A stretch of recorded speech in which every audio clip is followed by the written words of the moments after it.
ये है दिल्ली दर्पण। दिल्ली में 16 तारीख को जहांगीरपुरी इलाके में शांतिपूर्ण ढंग से निकाले जाने वाली शोभा यात्रा हनुमान जयंती के अवसर पर और उस पर जिस तरह से पथराव हुआ, दंगा हुआ, गोलियां चली और उन सारी घटनाओं को देखते हुए दिल्ली पुलिस जिस तरह से दंगाइयों और शोभा यात्रा में शामिल लोगों के बीच में दीवार बनकर खड़ी होकर दंगे को बड़ा होने से बचाने का काम किया है, उसके लिए दिल्ली पुलिस की सराहना है। काबिले तारीफ उन्होंने काम किया है और समय रहते त्वरित कार्रवाई करते हुए दंगाइयों को पकड़ने का भी काम किया है। जिस तरह की घटनाएं दिल्ली सहित पूरे देश में हो रही हैं, उसको लेकर मैं यहां जिक्र पार्टी के राष्ट्रीय अध्यक्ष श्री जेपी नड्डा जी के उस पत्र का भी करना चाहता हूं जो उन्होंने देश के नाम लिखा है। और उस पत्र में वो साफ जाहिर होता है कि किस तरह आजादी के 75 साल के बाद और प्रधानमंत्री नरेंद्र मोदी जी के 8 वर्षों के शासन में कितना बड़ा परिवर्तन इस देश में हो रहा है। 135 करोड़ का देश आज विकास की ओर अग्रसर है। सभी बाधाओं को पार करते हुए लोगों ने सोचा भी नहीं था कि 135 करोड़ का देश कभी कोरोना से भी उबर पाएगा, लेकिन कोरोना से उबर कर गरीबी रेखा जो 2011 में कांग्रेस के शासन में 22.5% थी, वो अब घटकर 2019 के आंकड़ों में 10.20% रह गई है। यहां मैं बताना चाहता हूं कि जो मानसिकता जिन्होंने इस देश के अंदर 84 के दंगे हो, 1966 में कांग्रेस की प्राइम मिनिस्टर उस समय इंदिरा गांधी ने संतों पर गोली चलाने का काम किया हो, या देश के अंदर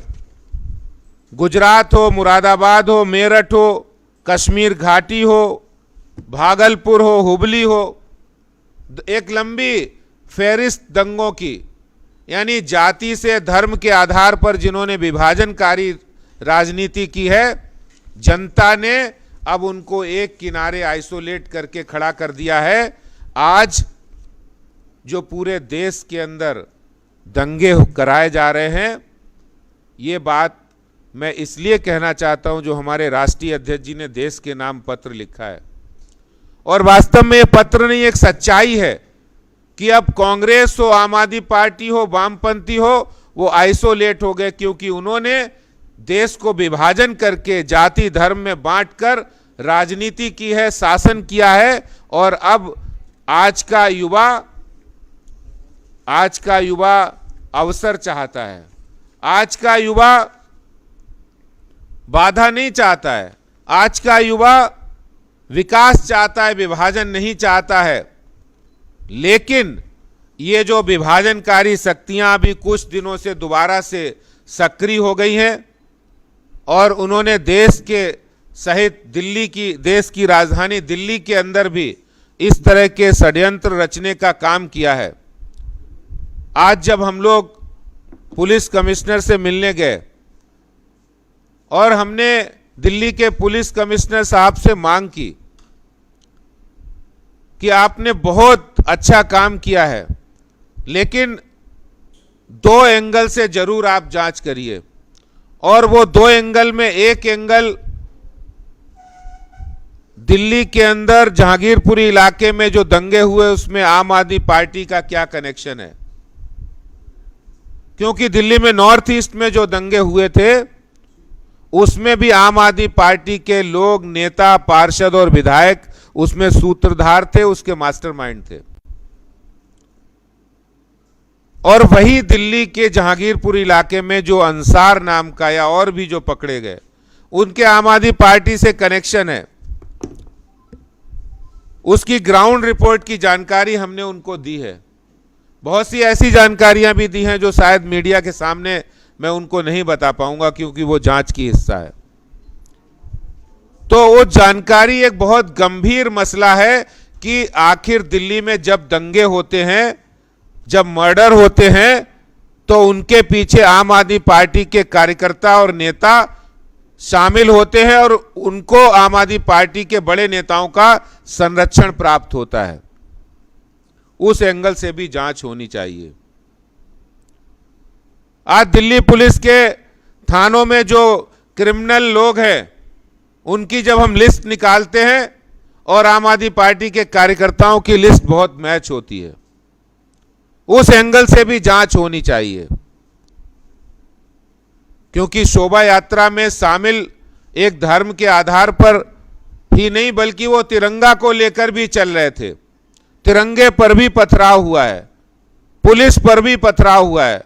अगर वो लोग जिन्होंने दिल्ली पुलिस की त्वरित कार्रवाई की अभी तक प्रशंसा नहीं की है, जिन्होंने दिल्ली पुलिस के एक्शन को अभी तक सराहा नहीं है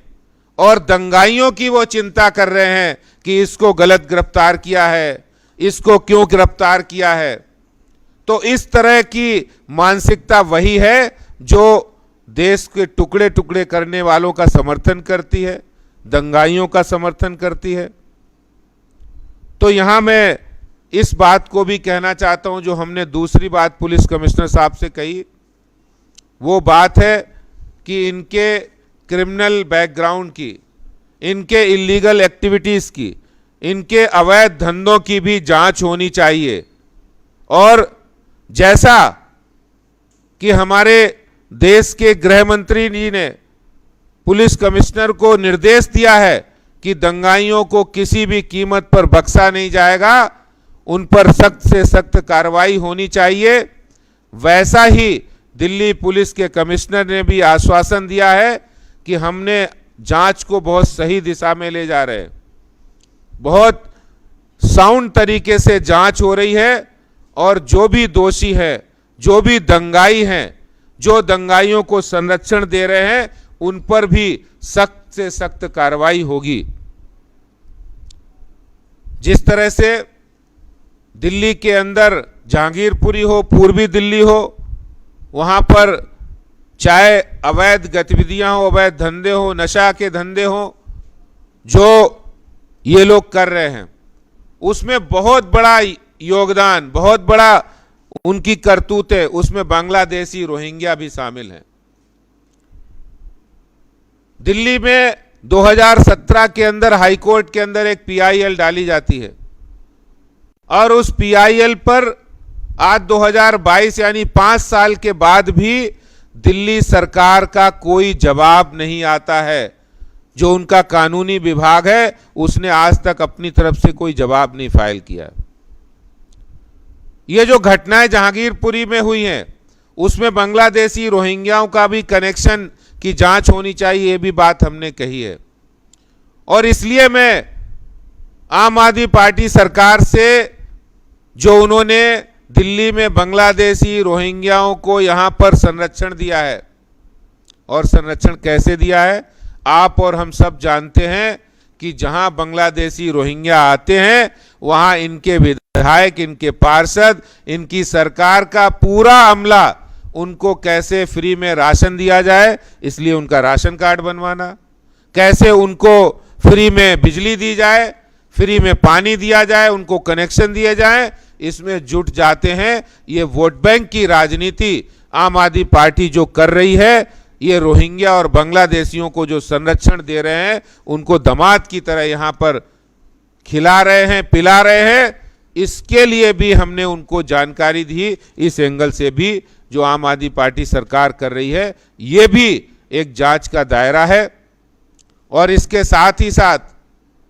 हमने पूरी दिल्ली के लोगों से भी अपील की है कि भारतीय जनता पार्टी सबका साथ, सबका विकास, सबका विश्वास में विश्वास रखती है और सब लोग शांति संयम बनाए रखकर दंगाइयों को सजा मिले, इसके लिए कहीं भी कोई भी सबूत होगा तो वो सबूत निर्भय होकर, निर्भीक होकर वो दिल्ली पुलिस को देंगे, तो निश्चित रूप से ये कार्रवाई होगी। मैं यही बात आप लोगों के बीच में कहना चाहता हूं। बहुत बहुत धन्यवाद। लेटेस्ट खबरों के लिए सब्सक्राइब करें हमारा YouTube चैनल या फिर लॉग इन करें www.delhidarpantv.com। खबरों की कवरेज और विज्ञापनों के लिए संपर्क करें इस नंबर पर।